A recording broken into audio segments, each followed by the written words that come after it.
日本でも成鶴山先生が大統領の技術を柔術と合気柔術と合気の術っていう3つに分けて、初めて大統領の支配の中で初めてそういうカテゴライズをして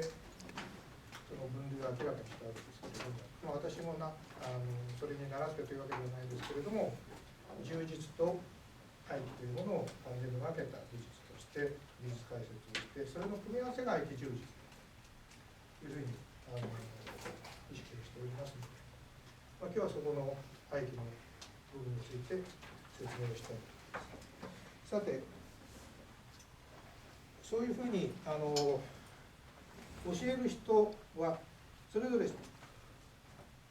えてくれる人から掴んだものが全部違ってるんで、解説が全部違ってしまうんですね。それが混乱のもとになるんだろうと思います。そういう意味では定義がよくわからない。いろんなことを言う人がいますが、とりあえず今日お示しする技術としては、こういうふうに定義をしたいと思います。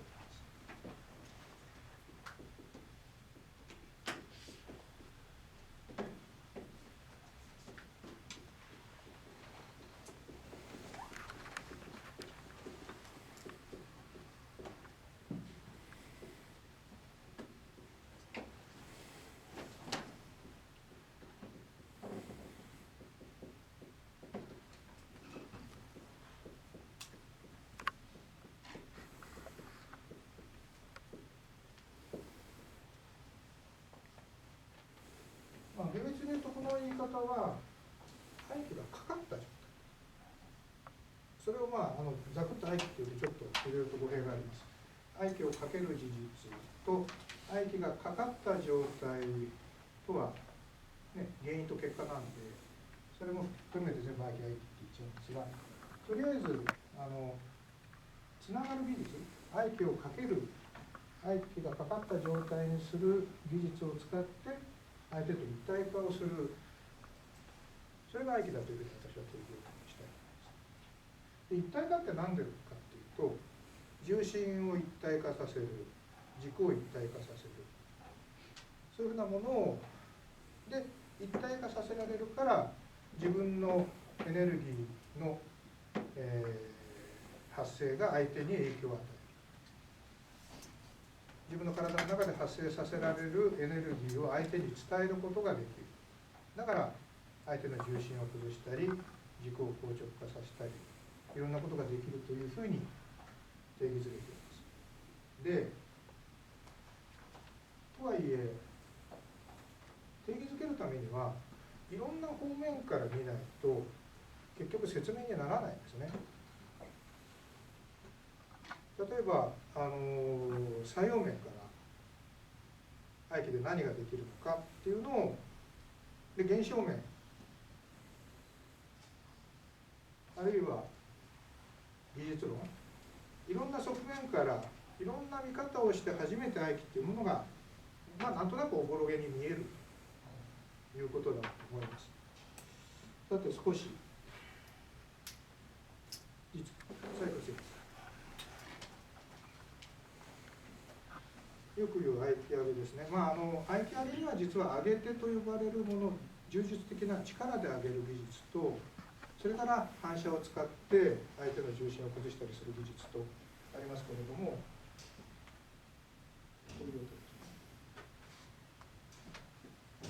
ですね。ここら辺はちょっと柔術でもない合気の術でもない両方の混在型で今まず手の内で相手とコンタクトを取りました。相手とも全部いろんなものを一体化しているんですね。でちょっとだけ小腱膜を使って押しています。で押してバランスが崩れてるんで、球状靭帯、横隔膜を引き上げる球状靭帯をよいしょと引き上げます。こういう合気上げもありますし、上げ手と呼ばれるいわゆる小手の心筋力を使ってよいしょって上げる方もあります。これは完全に心筋の力、こちらの小手の心筋の力、こっち側にしないと見えない。定してこういう状態ですね。これを使うと腹筋の力は使ってないんですよ。心筋の力でグッと押す形。よく心筋力だとかっていうことを言われるこれが合気だって、それも一つの説明ではあるんですが、僕はどっちかというとこれは合気だと思っているので、上げてというふうに